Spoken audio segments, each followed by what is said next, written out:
Thanks very much. This poem is called The Fly.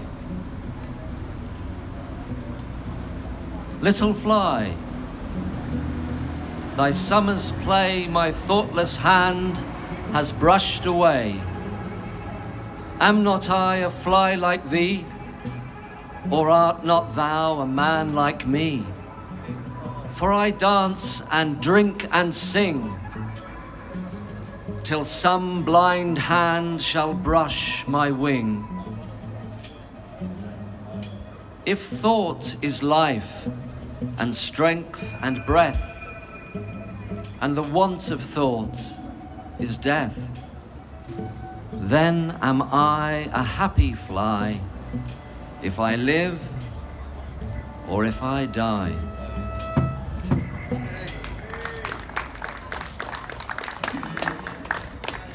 Thank you, Mark. Which one of you two?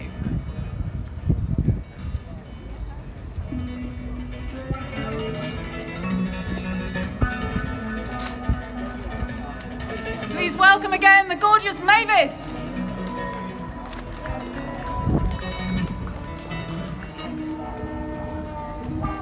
We just had a wonderful description of a fly and its life. So I thought I would do Blake's opinion of summer. O thou who passest through our valleys, in thy strength curb thy fierce steeds, allay the heat that flames from their large nostrils.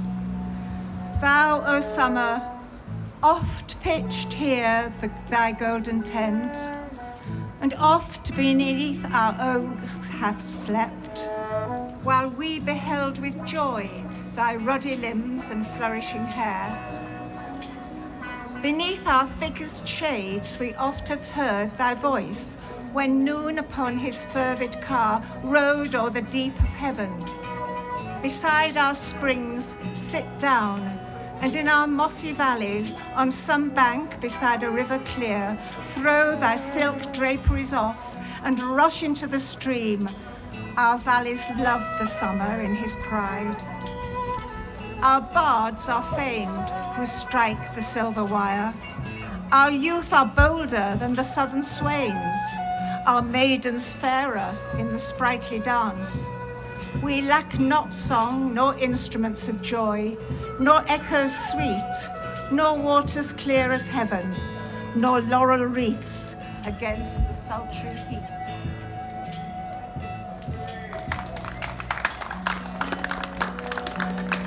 Thank you, Mavis.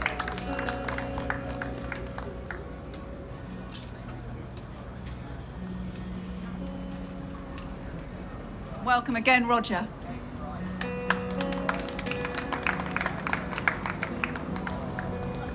As I said earlier, talking about the poem popularly known as Jerusalem, Blake was extraordinarily far-sighted.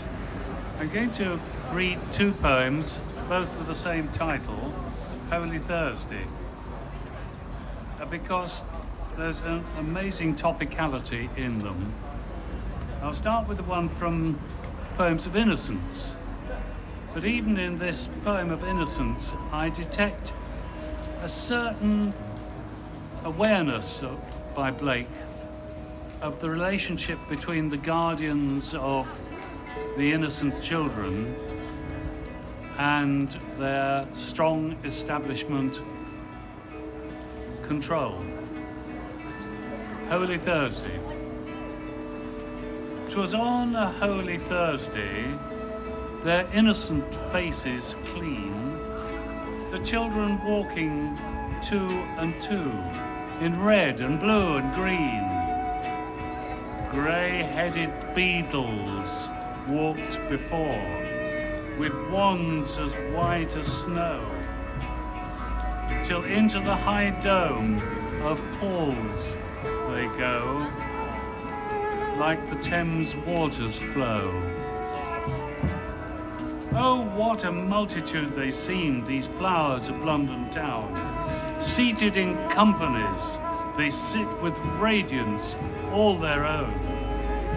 The hum of multitudes was there, but multitudes of lambs, thousands of little boys and girls raising their innocent hands. Now, like a mighty wind, they raise to heaven the voice of song, or like harmonious thunderings, the seat of heaven among. Beneath them sit the aged men, wise guardians of the poor. Then cherish pity, lest you drive an angel from your door. But then in Poems of Experience, there is another one called Holy Thursday.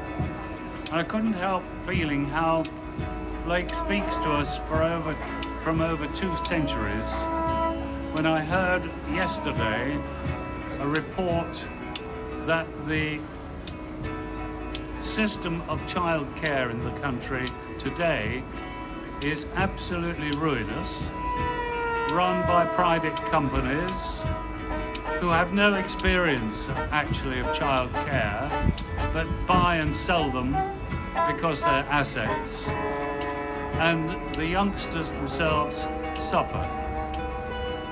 Blake picks this up quite brilliantly.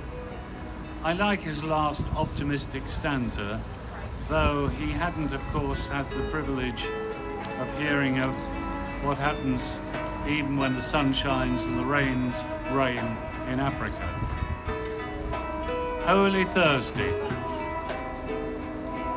Is this a holy thing to see in a rich and fruitful land? Babes reduced to misery, fed with cold and usurious hand. Is that trembling cry a song? Can it be a song of joy? And so many children poor? It's a land of poverty, and their sun does never shine, and their fields are bleak and bare, and their ways are filled with thorns. It is eternal winter there. For wheresoever the sun does shine, and wherever the rain does pour, babe can never hunger there, nor poverty the mind appall.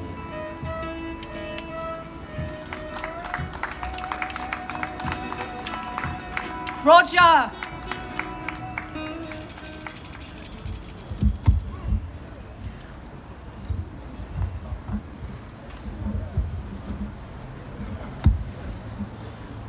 Please welcome Ian.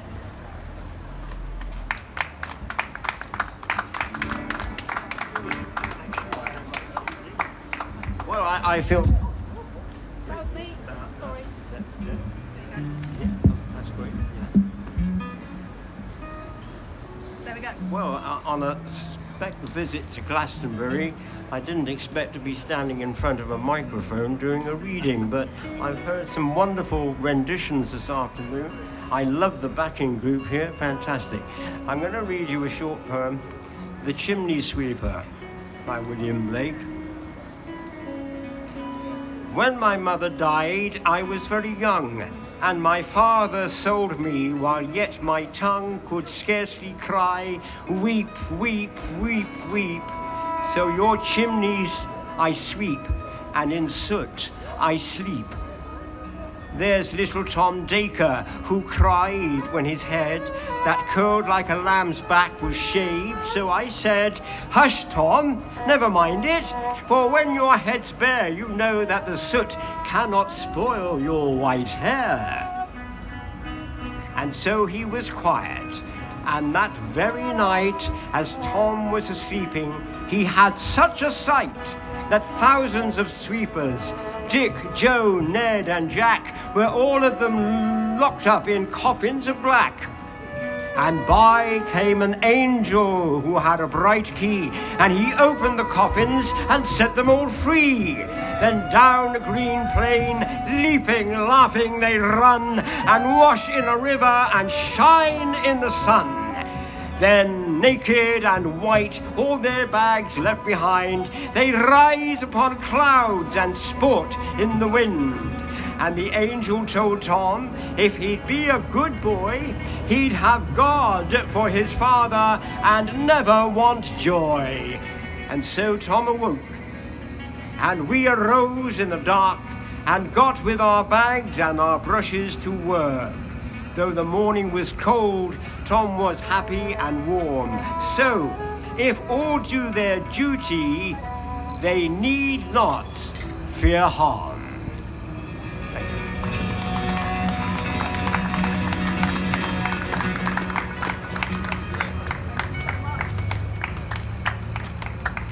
What a gift. That's Ian.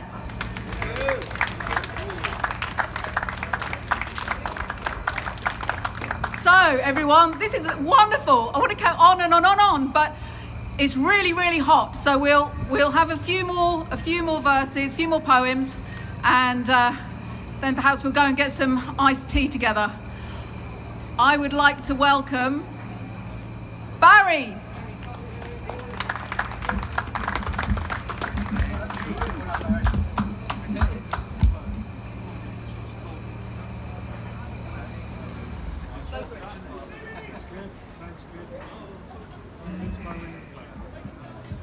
This is a poem apparently called Introduction. Piping down the valleys wild, piping songs of pleasant glee. On a cloud I saw a child, and he laughing said to me, "Pipe a song about a lamb." So I piped with merry cheer. "Piper, pipe that song again." So I piped, he wept to hear. "Drop thy pipe, thy happy pipe, sing the songs of happy cheer." So I sung the same again, while he wept with joy to hear. "Piper, sit thee down and write, in a book that all may read." So he vanished from my sight, as I plucked a hollow reed. And I made a rural pen, and I stained the water clear, and I wrote my happy songs, every child made joy to hear.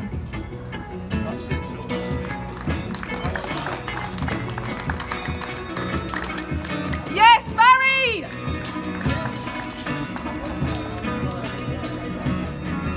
Is anybody else waiting? Who else has a poem?